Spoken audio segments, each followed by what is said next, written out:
After such an inspirational session by our guest, we must have got a brief idea about the essential aspects of establishing a startup.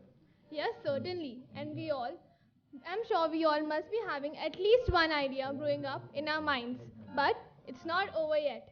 To answer all the questions to your problem, I, Prachi Panchwani, And I, Siddhant Navandar, present before you the final session of the evening, in in my my opinion. opinion. So let's begin this session with a short story. In 2001, a small company was a small company was nowhere in the Indian IT company rankings. But then came a man with a dream, a man with a vision, a man who believed that good leaders bring out the best in their colleagues. So, do you know who I am talking about? Yes, obviously, the man in question here is none other than Dr. Ganesh Natarajan, CEO of Zensa Technologies, a leading firm that optimizes technology and processes for Fortune of 500 companies. He is also a founder and board member of Global Talent Track, a pioneer in employability skills training in Asia. He is also the chairman of the National Committee on Knowledge Management and Business Transformation. Isn't it great? Oh yes, of course, he was also the chairman of NESCOM in 2008.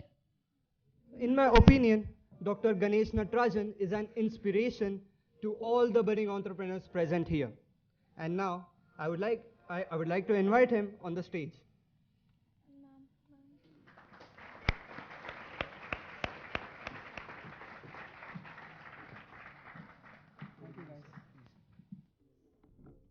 I would also like to invite Professor Dr. B.S. Karkare to come on stage and felicitate Dr. Ganesh Natarajan.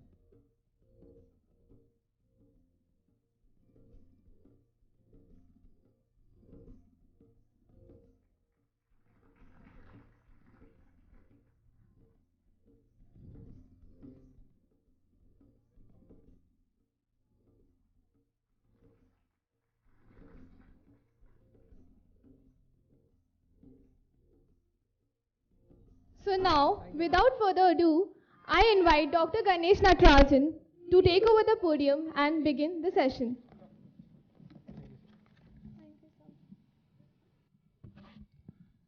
Good evening, guys. After listening to all that music, are you ready to face the music? Something happened. I was telling the organizers that I don't necessarily want to give you a long lecture and then do Q&A. So if you guys are okay, just feel free. You've heard, I think, many speakers for the last 2 days. I'm sure you've witnessed some very interesting stuff, like the one I just saw for the last 20 minutes. And you must be having a lot of questions in your mind. Because when you say entrepreneurs, when you say you need more than inspiration, most of you who are looking at or maybe inspired by Prime Minister Modi's Startup India, Stand Up India ideas and would like to do something, there'll be a lot of questions in your mind in terms of how do you take an idea forward, what kind of team do you build. For about 10 minutes, just telling you my story and what lessons I learned in building 3 organizations. One was a company called NIIT. Then I spent 10 years building this company called Aptech. And of course, the last 15 years, has been one of my most successful stints, building Zensa to be probably one of the most successful IT companies today in India, because we were literally grew it from nowhere, started in 2001, to what is today 8,000 people, 2,600 crores, and very, very successful with clients. So what does it take to build a successful company? In fact, there is a book being released by Sage Publications next Friday on the 15th, which actually takes the story forward, which is from a startup to a global success. So I'm going to give you some thoughts that we put into the book, and then of course we'll just stop and take it forward from there. When you say entrepreneur, successful entrepreneur, apart from Ganesh Natarajan, tell me one other name that comes to your mind. Any names? Come on, guys. After 2 days. Okay. Any other names? Elon Musk, absolutely. Any other names? Okay, the reason I'm saying Elon Musk absolutely and Ratan Tata I don't know, because don't forget, to my mind, a truly successful entrepreneur is somebody who comes out of nowhere, does not have a name like Tata, Ambani, Kirloskar, etc., and is still successful. If there's anybody whose surname is Tata, Ambani, Kirloskar in this room, please forgive me. But I'm just saying, starting from literally scratch and building success, that's what life is all about. John Chambers, for instance, they started Cisco. literally when it was nothing, in the dot-com, look where he took Cisco, and he's still, of course, today the executive chairman of the company. That's entrepreneurship. Unfortunately, in India, we mistake a lot of family success stories, which is somebody's father's father set up a big business unit, and the son obviously goes to Harvard Business School, and he comes back and he's very successful. But to my mind, the person who really comes from the grassroots and makes it happen, hopefully that's your inspiration. And that inspiration, whether you come from Satara or Jharkhand or wherever, it'll still make you feel that I can do it. If this guy can do it, why can't I do it? Having spoken of Jharkhand, I grew up in Jharkhand. Okay, although I'm a South Indian, my father was running a chemical company in a little village. It's called Tatis Silvai. Never heard of it. It's 12 kilometers from the city of Ranchi. Today, of course, everybody knows Ranchi because Mahendra Singh Dhoni, the great, comes from Ranchi. But there was a time when you said Ranchi, people say, what the heck is that? They never heard of it that either. Okay. And when I grew up, and we were literally the only family to even have a brick house in the village, because it was a really, really poor village. And all mud houses, everything that you've heard of, any of you have not seen villages, and that's really what it was. And I still remember I was studying in a school which was about 8 kilometers away. Every morning my sister and I would actually cycle to school, not motorcycle, but cycle to school. That was the way our life was. And Ranchi can get, like Pune, pretty cold in winters, but we still braved it out, because that was our life. My best friend was a little boy called Fantush. His name was really Fantush. And he was the son of the gardener of the factory, and he was absolutely my best friend. Because I still remember every day I'll come back from school, I'll throw my school bag somewhere, and Fantush and I would be out in all the 7 villages around and just having fun. And in those days, many of you today watch television, you have access to the internet, you hear great speeches, and you're attending this event. So you have the opportunity to be inspired. You have the opportunity to meet people and say, hey, maybe this is what I could be. But when we were growing up, there was no opportunity to be inspired, because it was a very, it was not Jharkhand in those days, it was Bihar. It was the poorest state in the country. So where was the opportunity? And I still remember, I think I was in class 7 or 8, I was probably about 13 years old. And that is the first time I ever heard of IIT. Before that, for 13 years, I never even heard the word IIT. But somebody told me about this thing called IIT Kharagpur, which was the more important IIT in the 70s. And I remember going and asking my vice principal, he was an Anglo-Indian gentleman called Fitzgerald, and we used to call him Fitzy. And I told Fitzy, look, Fitzy, I would love to get into IIT. So Fitzy started smiling at me and said, you sit down. Let me give you some piece of advice. He says, you will never, ever get into an IIT. I said, why? He says, our quality of teaching in physics, chemistry, maths is so bad, you will never go anywhere near the IIT exam. So I started cursing my father for putting me in the school, but obviously my father was building his career. Then he said, Fitzy told me that, look, one thing you must realize if you want to be successful in life is you must know what your strengths are, what your background is. Don't aspire to be something which is beyond your capability because of environment, because of so many other things. So I said, what am I good at? He says, look, don't forget, in this school, we've taught you to be excellent in communications. Okay, you can stand up and speak English anywhere in the world and you can be successful. So I said, what's that going to do for me? I mean, everybody's becoming an engineer or a doctor or whatever. And I said, look, what is communications going to do? He said, just try it out. Next 3 years, when you're still moving to class 11 in those days, when we finalized from school, speak in every debate, every elocution contest, everything you can, and just prove to yourself you can be a great communicator. I still didn't understand what that would do for me. But when I look back and looked at that one word of advice from Fitzy, I realized something that has stood me in good stead throughout my life. In all my entrepreneurial stints, if there's one thing that's kind of tied my capability together, it is the ability to communicate with people. I never use PowerPoints. I never use videos, because I believe those are all crutches for people who cannot communicate well.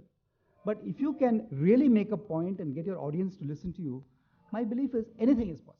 Today, the best communicator we have in our country, without doubt, is our Prime Minister. I mean, if you want any of Prime Minister Modi's speeches, I mean, he grips the audience that is like, you can't get away from listening to him. And that's something I love. And I'm not saying that is valid for everybody. I mean, Elon Musk is a great communicator. Ratan Tata is a terrible communicator, but Ratan Tata is still very successful. So it's not like one size fits all or one formula for success. But early on in life, I realized, and that's really probably Fitzy's help, and that's the first point, in my opinion, I'd like to give to you, please analyze yourself. You're all in your maybe teens or 20s. Look at yourself and say, what am I good at, or what could I be very good at? Because if you don't come to that self-conclusion, if you don't come to that what we call agency, which is, you're the agent of your own success, then you'll probably go off on a path where you're not really destined to be successful. So that's the first point I want to make. Just to come back to my story, I finished school in Ranchi and did not get into an IIT as predicted by FITZI, but fortunately got into a very good engineering college called BIT, Birla Institute of Technology, Mesra, which today is among the top 15 engineering schools in the country, and was pretty much like many of you in engineering. Of course, all the VIT students are doing great, but most other engineering students generally do time pass for 4 years, okay, and then manage to pass, and then say, oh my God, what do I do with my life? Okay, not true now, not true for this room, don't get me wrong, but it happens in 80% of the engineering colleges in our country, and I was very similar to that. I had no agency. In spite of all the communication skills, I really didn't know what I wanted to do with life. And again, I remember asking somebody saying that, look, I'm finishing mechanical engineering. I don't even know whether I want to be a mechanical engineer. So again, the advice I got was, don't worry about it. I mean, you're not a mechanical engineer, you're an engineer. You're somebody with a sense of an engineering discipline, which means you can analyze, you can synthesize, you can actually make things happen. So take that as your skill. Don't worry about mechanical engineering. So I went on to do my industrial engineering in NITI in Mumbai, then joined Crompton Greaves in Nashik, which was really my first job. And that is when I realized that, look, I wasn't really cut out to do a traditional job. Because in Crompton Greaves in the 80s, after 3 years, I would have moved from junior officer to senior officer to manager, and it would have probably taken me 30 years to become vice president of that company. So after 4 years, I got very fidgety and said, look, I am not cut out for this kind of day-to-day job. And I met a group of people from Calcutta, and they said, look, we are setting up this IT company, and this was I'm talking about 1985, long time back. And they said, look, why don't you take it over and run it? I had absolutely no background. I was all of 27 years old, but somebody is giving you an opportunity to be an entrepreneur and say, we'll give you money for the first year, make it happen. It was great fun. I remember we got a team of 4, 5, 6 people together. We had never thought of venture capital, all the lovely names you hear nowadays. But we just went out and did it. Within 6 months, we were profitable. We had customers ranging from Lakme to Voltas to the Tata Group to Hindustan Lever, all very big names in those days. But we had just had the confidence of 6 young people to go out and make it happen. 3 years later, this was 85 and then 88, I thought to myself that, look, I am reasonably successful in the sense that I'm paying salaries. We were still making profits. But I said, look, I got to learn more in my life. So I actually joined this company, NIIT, which was very small in those days, became the regional manager for West, and then went on to build their consulting business. Again, after 3 years, I got bored because I said, again, I wasn't cut out for this thing. And then one fine morning, I was sitting in Delhi at my house, and somebody called me up and said, look, I'm this headhunter from Mumbai, and would you like to become the chief executive of Aptech? I said, are you crazy? Even at that time, I was only 32 years old. I said, look, Aptech, isn't it a publicly listed entity? He said, yeah, that's fine, but we are just looking for a new chief executive. I said, you're probably not talking to me, you want my boss. I can give you the number of my boss. So I even gave him Arvind Thakur's number, who today is the MD of NIIT. He said, no, we want to talk to you. So I remember having a meeting with this gentleman who had set up this company. Nothing much was happening. So like a very successful entrepreneur of many years, so I asked him the question saying, what is the turnover of your company, revenue of your company? And he told me the truth. He said, it's a 4 crore company, very small, but that's why we need you to build it up. I should have asked him the next question, because it was a 2-year-old company, which I did not ask. What should be that question? After you ask what is the revenue of the company? What? What else do you ask when you say is the company successful or not? Profit, absolutely. But I was too young, so I didn't ask that question. So I go into this company, and I find that in the previous year, which was the year ending 1991, it had made a revenue of 4 crores, correct, but it had made a loss of 10 crores. Can you believe it? If I had asked that question, I'd never joined this company. I would never be where I am today. And we said, oh my God, now what do we do with this? I remember going in there, and I had this team of around, I think there were about 150 computer trainers. Many of you have heard of Aptech. And they had absolutely no interest in the job. And they were saying, who wants to be a computer trainer, for heaven's sake? So I remember we got people around together and saying, look, how do we motivate you guys here? Because attrition was 250%, which means everybody stayed for 4 months and then pushed off to become a software developer. And we said, we've got to make something happen which motivates people to stay, which is the second opinion I'm coming to, that apart from knowing what you do, just make sure you're able to be good with people. And I got this team of young 22-year-old, 23-year-olds together and said, look, you guys decide what we must do with this company. So they came back and said, look, it'll be really wonderful. After all, we are in Mumbai. Can we have a party every Friday night? So what do you mean talking about? You have 4 crores revenue, 10 crore loss, and you guys want to party every Friday night? Is something wrong with you or what? He said, look, all we want is the company to sponsor one big, 10 kilos of biryani every Friday night. Leave the rest to us. I said, that sounds feasible, because even that sounded within my budget in those days. And I still remember for the next 3.5 years in Aptech, nobody left. You know what these guys did? My boss, Atul Nishar, who was the founder of Aptech, he also had a big building in Andheri, very close to where our office was. The only good news about that building was it has this wonderful terrace. So the terrace had probably the square footage of this hall. And fortunately, if you're in Mumbai, Film City is very close by. Okay, so every Friday night at 7 p.m., they used to rig up that entire terrace with rain-making apparatus. So 8 p.m. the party will start. Buy your own booze. So nothing was sponsored by the company. So they had a little bar where they had literally terrible liquor, but it was there. And then the rain would start. So from 8 p.m. till 1 a.m. in the morning, people dancing in the rain. There was lots of good spirits, and I mean it in a good sense, around. And there was this biryani getting cold. Nobody ate the biryani in any case, but the company had sponsored the biryani, so it was a company party. And people had so much fun that we were literally living Friday se Friday tak. Okay, because that was fun. And I still think back and say, look, what a cheap way of getting people motivated. But people were like so young people, okay? But people, but the good news is, look, at the end of the day, I have to run this company, right? The good news is, by doing these kind of interesting things, Aptech from 1991 to 2001, the revenue went up 50 times. We listed the company on the London Stock Exchange. When I joined the company, we had 9 training centers, 7 in Mumbai and 1 in Jamshedpur for some reason, and 1 in Calcutta. And when I left, we had 1,400 training centers in 42 countries, and we were listed on the London Stock Exchange. And nothing changed. Nothing changed. So when people ask me, what is the mantra of Aptech? What happened? What is the magic there? When you became number one, I said, look, and even today that's my mantra. I said, there are 5 Fs you must always keep in mind. Companies must grow fast, which is faster than competition. People must be very focused on what they want to achieve. In our case, the focus was the Friday party, but I don't say that. Okay.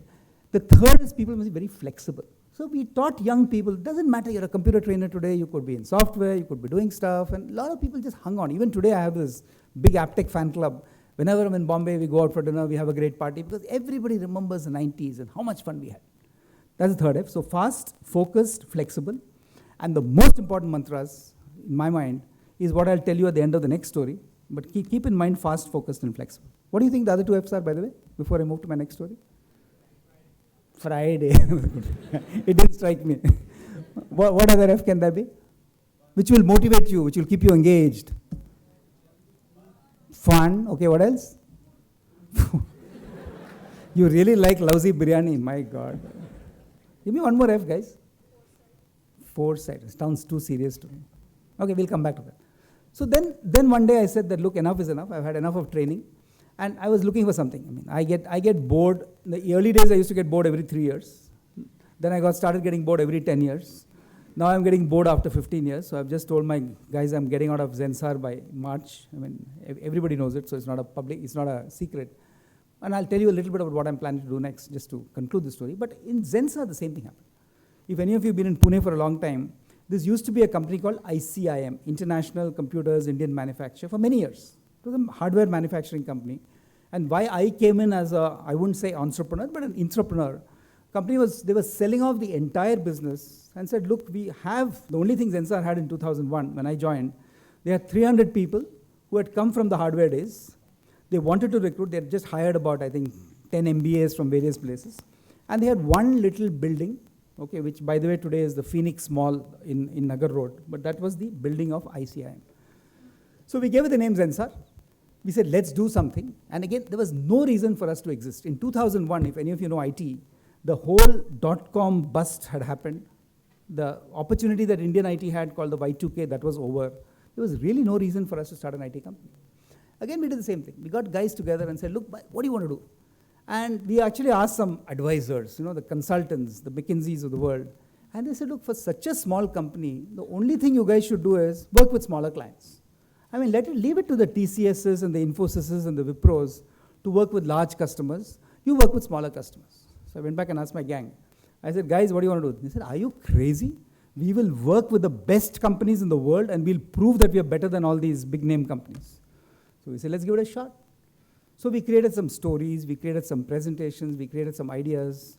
And over the next 5 years, we said we will only go after Fortune 500 and FTSE 100. FTSE 100 is the English equivalent of Fortune 500 companies. In 10 years, we had Cisco, Credit Suisse, Marks & Spencer, John Lewis, all these were clients of ours.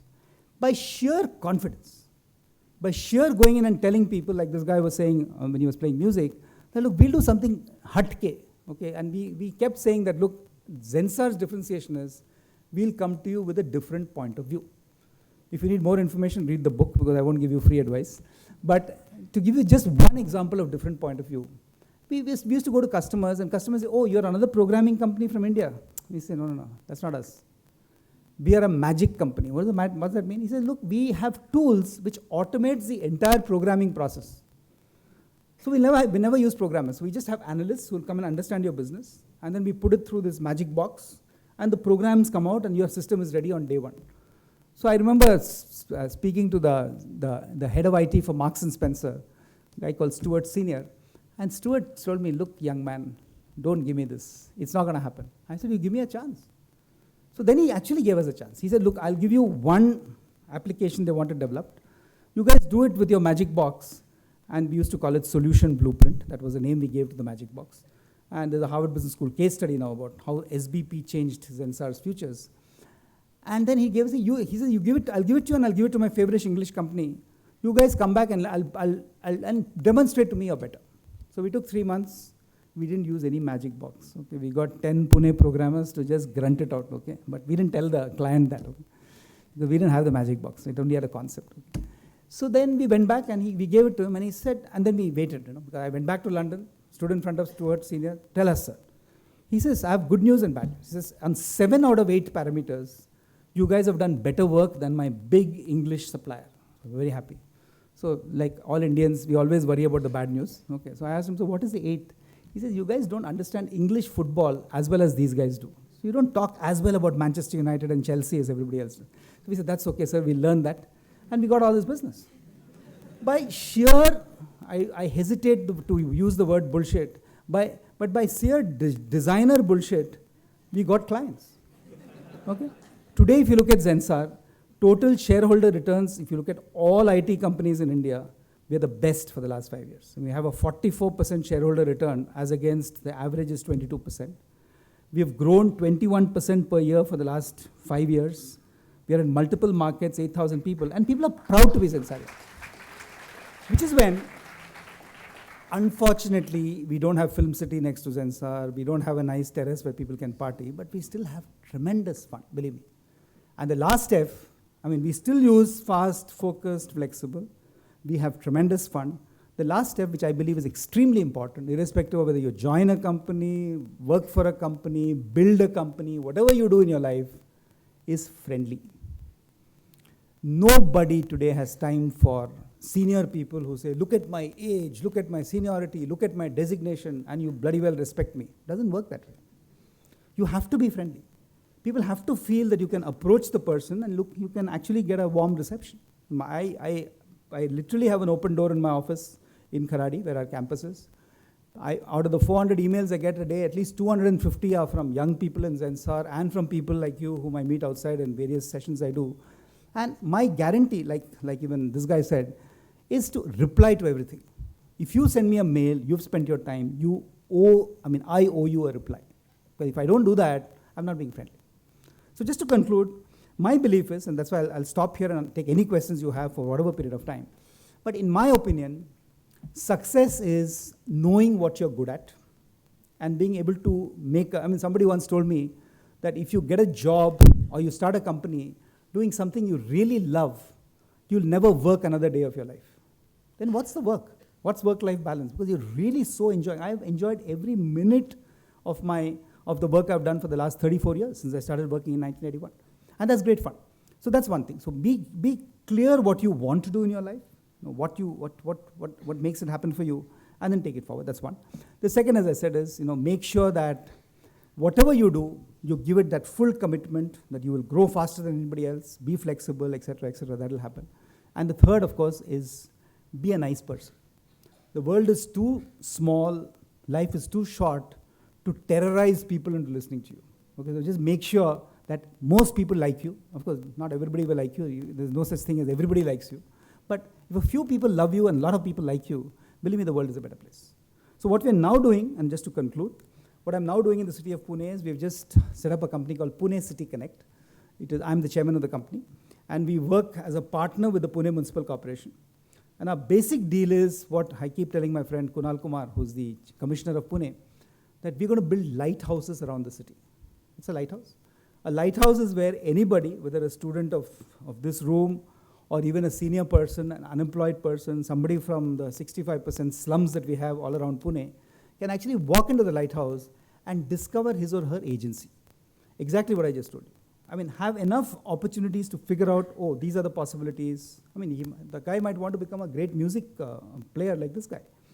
Or he might want to be a politician or whatever.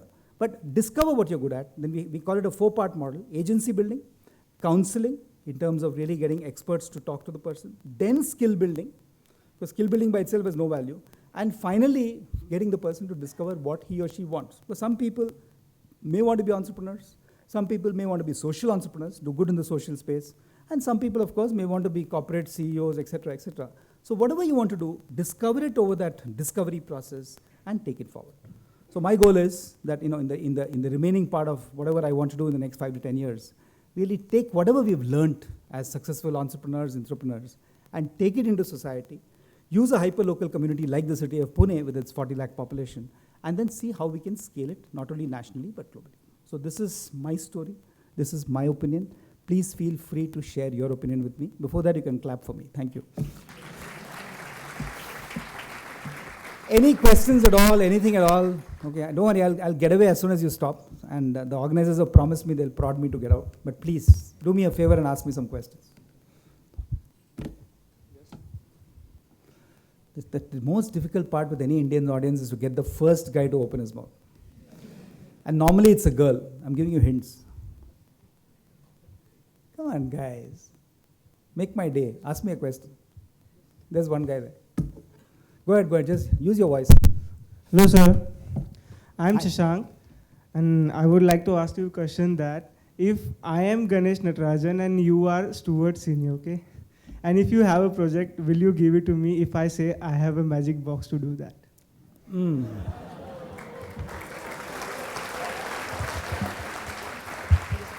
See, Shashank, I'll give it to you not because you're Ganesh Natarajan, but because you're Shashank and you have a nice smile. Okay. So because of your nice smile, I'll trust you once. Okay. But if you screw up the project, not only will you stop smiling, I'll stop giving you business. I'm absolutely open, and I've always done that.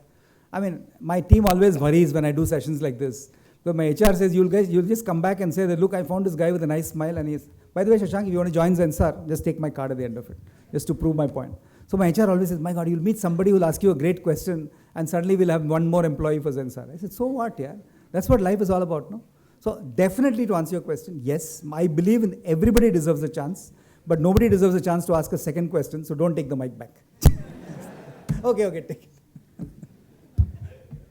it. Sir, I have started a company which develops Android softwares.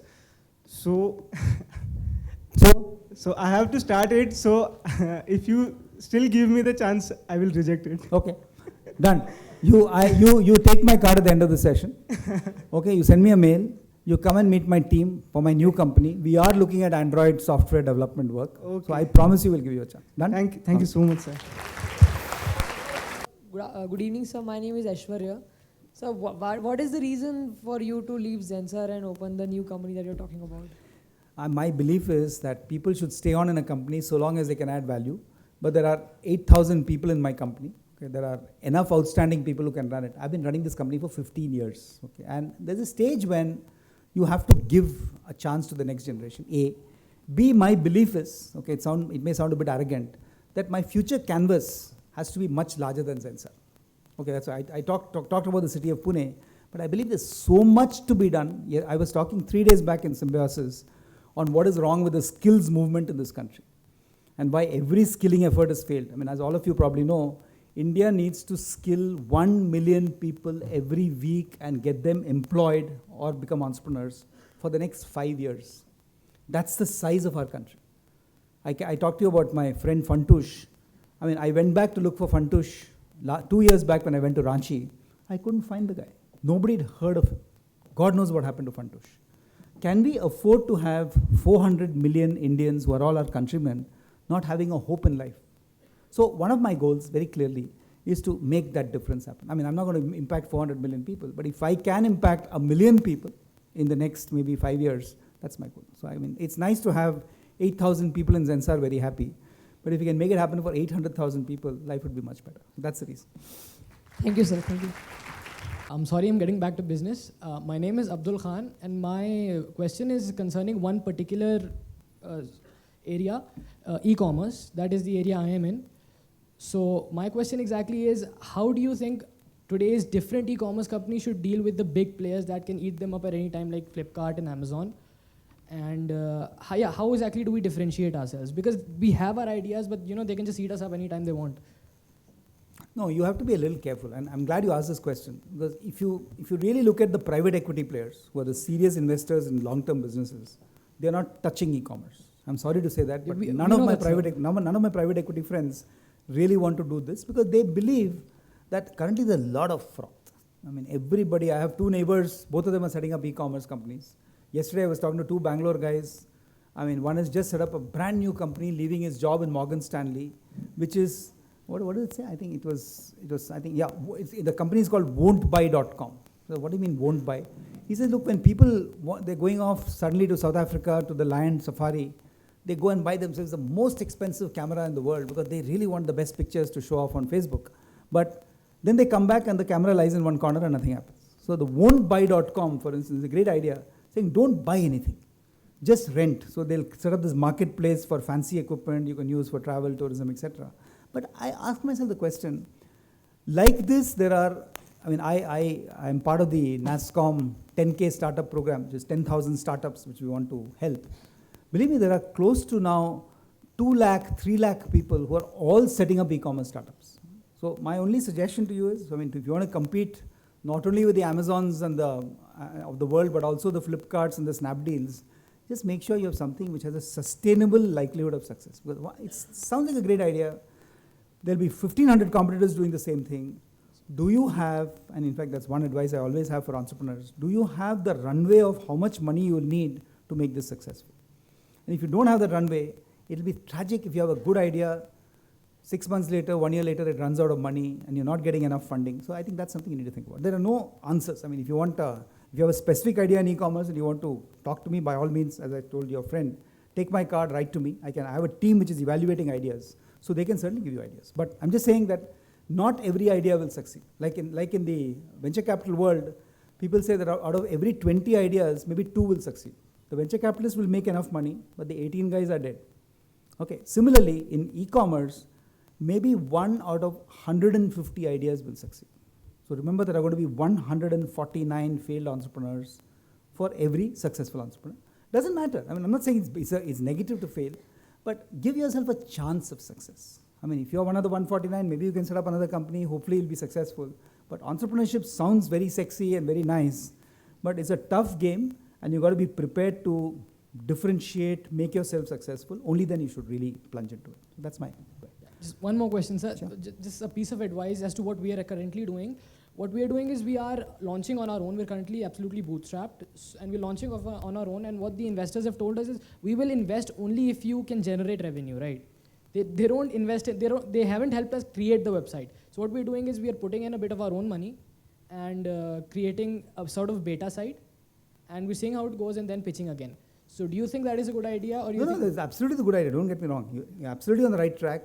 Just make sure you have those investors' phone numbers so that they don't disappear all of a sudden. So when you start generating revenue, don't expect them or tell them not to expect you to generate profits. Nobody can generate profits in the first year. But if you have a certain revenue threshold that they're asking you to generate, see how you can generate that revenue, like we did with Marks and Spencer and everybody else. And then go back to the investor and say, look, we've met your milestone, how about funding us? Okay, and my advice is, you'll run into a lot of people, there are a lot of people like me who fund startups.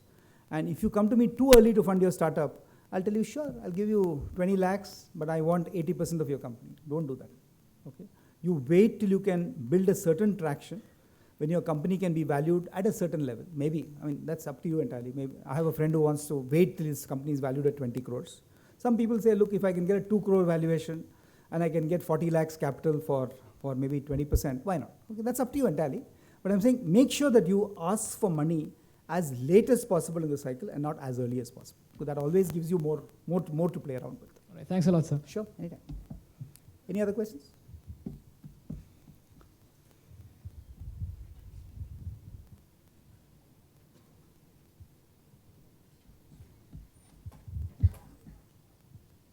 That's a long way to get a mic to you. Go ahead. Hello, sir. Myself, Indrajit. My question, you may laugh on my question, but I was asking about what makes you take the risk? Or there were so many times I get so many ideas, but I see some problems and I don't think I can tackle them. So, what do you think?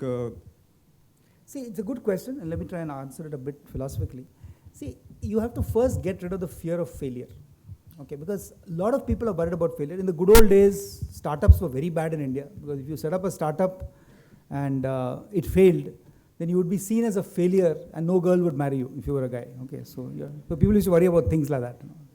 Because actually in arranged marriages, people say, oh my God, he set up a company, it didn't work. Ye kya ghar sambhalega, that kind of stuff. So I think you should get rid of that. Today there is a good safety net. Don't forget, for every successful entrepreneur in Silicon Valley in America, if you look at their track record, which they won't put on their biodata, they probably failed twice before they succeeded. So don't be afraid of failure. However, the point I was making to him also, I mean, don't just say that I'll go in and fail. Like yesterday somebody was telling me that there is a training center for ICU nurses somewhere in Maharashtra, where the doctor talks to them and says, don't worry, no nurse has been successful without killing at least 2 patients. He actually said it.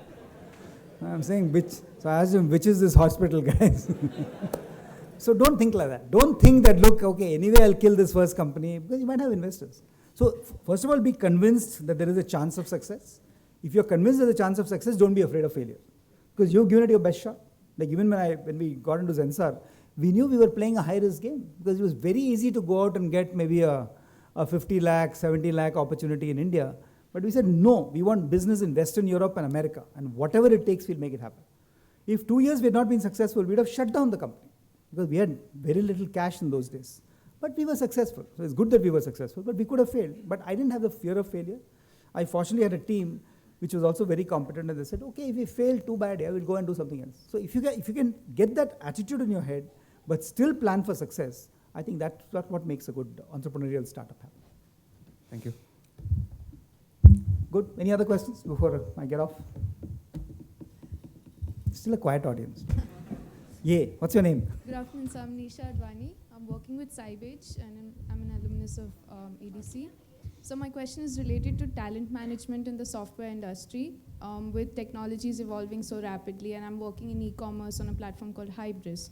So talent management and training is very important in these in software particularly. So what kind of new strategies do you adopt at Zensar for talent management and talent building?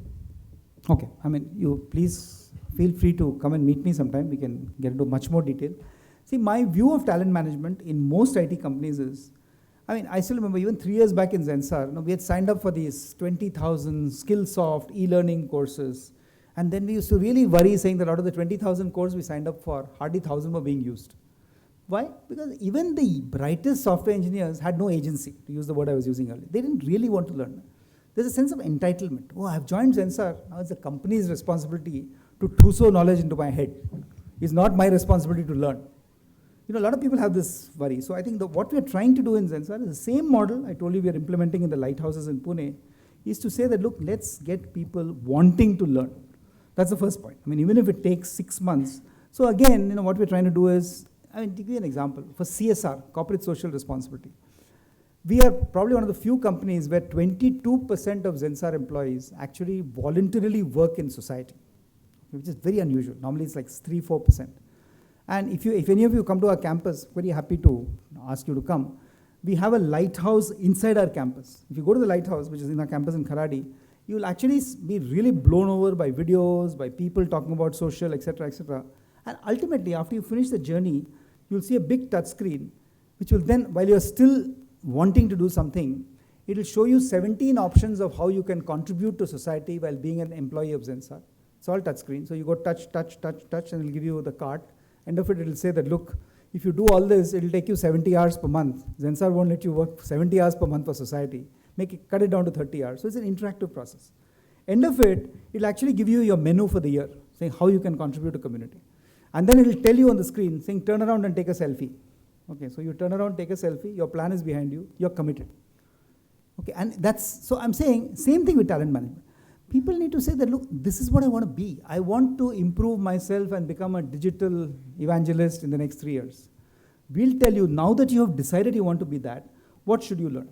Because if it's your learning path, you learn it better. That's the way we see. So whether it's, you want to move from Hybris to Magento to ATG, you need to come up with it. And if the company tells you, look, you're a Hybris specialist, now also learn ATG, you'll say, why should I do that, yeah? Who are you to tell me to learn ATG? See my point? So I think it has to come from within. And good talent management is all about getting people to get that motivation from them. So you manage your employees' aspirations? Well, we try to. I'm not saying we're successful all the time. But I would say if you take, even if you read the Harvard Business School case on Zensar, they say 30% of the employees of Zensar are totally in love with the company. Passionate, they want to do everything, whatever it takes. And about 60% like the company. And of course, if somebody gives them 20% salary, they'll jump. Okay. And 10% don't understand. What is this guy? We joined this company, we have a CEO who talks about love. There's something wrong, right? I remember when I first presented the Zensar case study in Harvard Business School, the professor was very smart. Okay? He actually asked me to sit at the back of the class. Okay? And then there are 150 extremely bright second-year MBAs, HBS. And he said, look, how many ways are there, ladies and gentlemen, of running companies? People said shareholder value, revenue maximization, profit management, cash flow, da-da-da. And then Professor David Garvin, who's my favorite professor, he said, what about love? People say, what, professor? Love? He said, yeah. So I met this CEO in a city called Pune in India who says that he's built his company through love. So I still remember one hand went up immediately. And typical, Indian girl from India saying, no, professor, that's the problem. We Indians don't understand how business is managed. So I'm sitting at the back of the class. I'm saying, okay, tumko baad mein dekh lenge. So then Professor David Garvin will say, oh, I forgot to tell you, Ganesh Natarajan is actually in the classroom. And everybody looked very embarrassed. They've spent 45 minutes blasting this idea. Next 45 minutes, Professor Garvin and I do nothing but get all these questions in and say, guys, love can build organizations. Okay? And to answer your question, love begins with yourself. The very first point I made. If you don't love who you are as a human being and love what you can become in your own aspirations, you're never going to be successful. No amount of professors and directors and parents and uncles will enable you to be successful if you don't know what it is that you will be successful about. And that's what we try and tell people. Okay, build that capability within yourself, then the sky is the limit, whether it's within the company or outside the company. So that's my last point. Okay, thank you very much. Sir. Yes. Hello. I've got my gift, I've got my flowers, I can go. Can I ask a question? I'm just asking, or is it over? Yeah, sure. Yeah. Good afternoon, sir. Where are you? Oh, there. Right yeah. Sir, actually, this is more of a follow-up. I heard you at the panel at MIT about 6-7 months ago, and you talked about how the Prime Minister talked to all the top IT people about using technology to enable agriculture, which a lot of people have been talking about, that the Prime Minister isn't paying to agriculture. So this is a follow-up to that. What are the developments that you can do to enable agriculture? Because I've come across technologies like sensing the moisture in the soil and, to enable irrigation. So what is happening and how can we make it better? No, it's a good question. And I think the most underserved areas in our country when it comes to the use of technology are farming, agriculture, as well as healthcare. Because even healthcare today, unfortunately, we're not using enough technology in terms of whether it's in diagnostics, whether it's in actual prescriptive healthcare, etc. What is now happening is, if any of you heard of big data, you should have, but the whole area of prescriptive, predictive analytics is most useful for places like agricultural healthcare. Because in terms of predicting what could be the impact on crops if you use a certain fertilizer combination, people keep saying that in India the biggest problem is that the land ownership of farmers is too small. But don't forget that even in places like China, the land ownership is approximately the same. It's productivity that is a problem. So improving farm productivity, improving seed productivity, managing to build alternative farming mechanisms even when there is no monsoon. So I think those are the kind of things that's happening a long way away. Okay, we've done a lot of work in this area just as a social initiative, but I think it's a long way away before we can actually educate every farmer in this country or every farmer's cooperative, like we're a long way before nurses and doctors start using technology, but it'll happen. So I think slowly, if Digital India really happens, which is where, as I was telling you in MIT, we are working with the Prime Minister on the National Digital Literacy Mission. If things like that begin to happen, then I think you'll see some change, social change as well as technology change happening in this country. And hopefully, not me, but all of you guys will be out there as entrepreneurs or social entrepreneurs making it happen. Because I think India is destined to be phenomenal over the next 10 years. We have to get rid of some of our politicians, but that is not my agenda. But once we enable the need of the country to rise above the petty needs of politicians, I think we can have a great future. But it's young people like you who are going to make it happen. I hope to see that happening. Thank you. That was truly inspiring, sir. We thank you, sir, for gracing the occasion with your presence and sharing us the essentials of entrepreneurship, like the 5 Fs.